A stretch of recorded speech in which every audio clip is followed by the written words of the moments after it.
Dieting fills the air, and at 82, I realized my sneaky snacking habits had left me with, a few extra souvenirs from my pralines and cream adventures.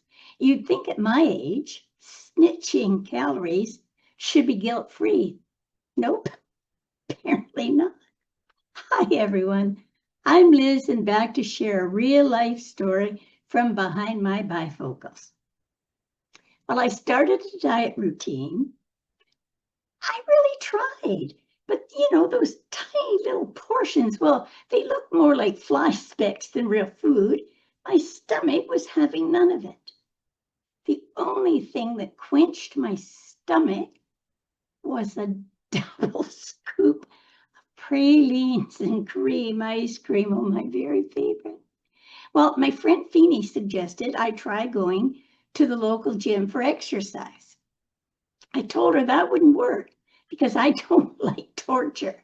Feeny said, well, if I wanted to lose those drooping love handles, they're more like ski slopes now. Anyway, I'd have to either starve or do some exercise or both. She said, there was a class at the Y offering low impact exercising, especially for the older crowd. Well, after a few days of pondering, I convinced myself that it wouldn't hurt to try, something that was for the older crowd. That would mean it would be easy. And I'm always looking for the easy. Yes, trust me, low impact is a lie. There was nothing low impact about the way I hit the floor, when I lifted my legs and placed them down. I swear the muscles and fat on my calves did the twist all by themselves and not in slow motion. I'll have bruises for life. I just know I will. Well, by the time I finished my first, side step, the rest of the class had already done 10. 10! I was trying still to figure out which foot was mine. The leader said to go at your own speed. Well, the music got louder, the pace accelerated. I was pooped already. Well, I sank to my knees, a fuzziness rolling in. In the distance, I could vaguely hear a voice shouting over the loudspeaker, breathe in and out, in and out. Keep the rhythm. Were they crazy? Who cared about any rhythm? If I survive this, I'll take their rhythm and I'll stuff it, and the impact won't be low either. I promised myself as the lights went out. Well, anyway, when I came to, I found myself still on my knees in a praying position, facing the door marked exit. I figured someone must have dragged me there when I was out of it. Well, I found a sign around my neck that said, try yoga. Such a disaster. Well, I needed exercise, that didn't punish old bones or require Olympic level coordination. Surely there had to be something for people whose idea of a workout was, walking to the fridge with dignity intact. I just knew there had to be something, for these old bones that would fit in with my idea of exercise. When I was younger, my idea of exercise was arising in the morning, flexing my fingers and going for a walk with Crazy Cat in tow. Now I realize that doesn't quite work these days, as there are, a few muscles starting to head south, and I either have to put on a harness, to jack them up, or do something in the way of exercise to build up, a few muscles yet to hold them in place. I mean, they go all over. Gosh. Well, anyway, before I took the advice to try yoga, I did investigate other things. I looked into Tai Chi, and while the slow motion fit my exercise budget quite well, it just wasn't moving enough for me. Besides, truthfully, I've seen them out on the hillsides, a bunch of them doing the oddest looking things in the wind. I didn't want to be seen as a crackpot. Okay, I yielded. I'd try yoga. Now, the local seniors club was having chair yoga. They had beginners yoga, chair, yes, a chair, and of course, advanced. Well, I wasn't ready for a chair yoga. I thought I was more advanced than that and thought I could probably handle the beginners. Well, I bought a fancy mat with colors on it, thinking if I was bored, I could concentrate on all the colors. So with mat in hand, away I went.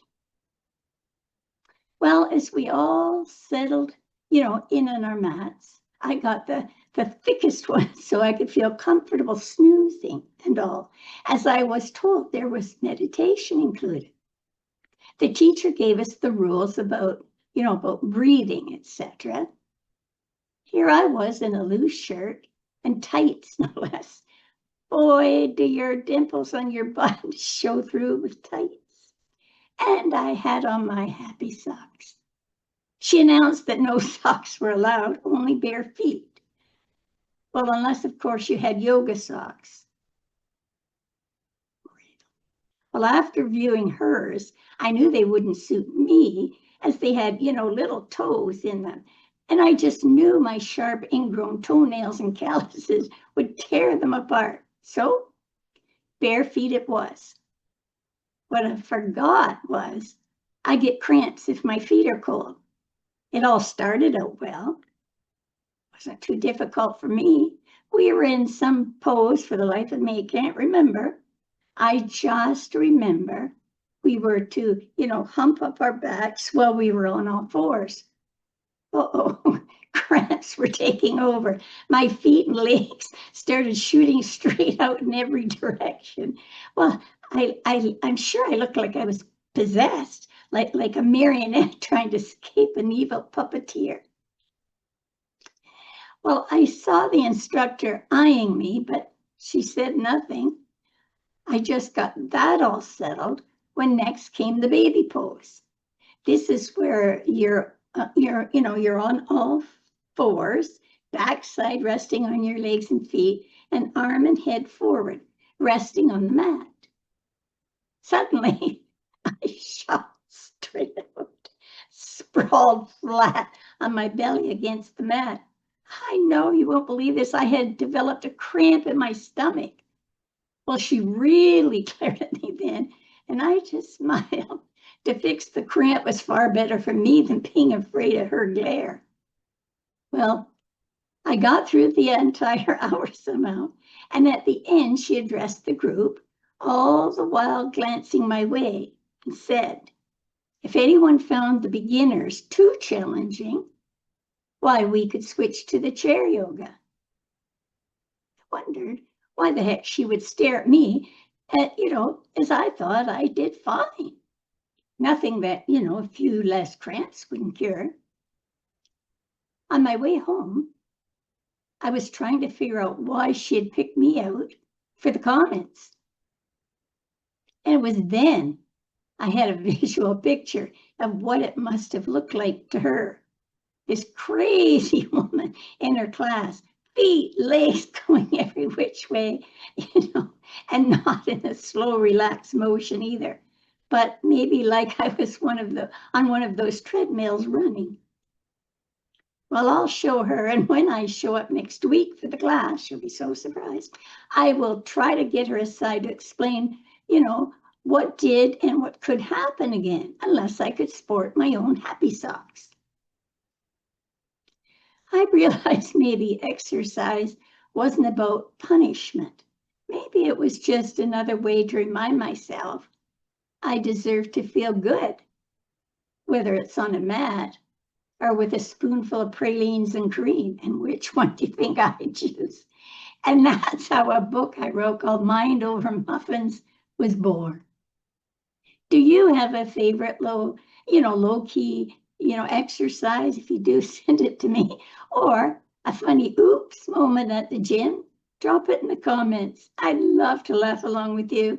And remember, a few belly laughs a day are as good for your core as any yoga pose. Meanwhile, take care, keep smiling. Bye for now.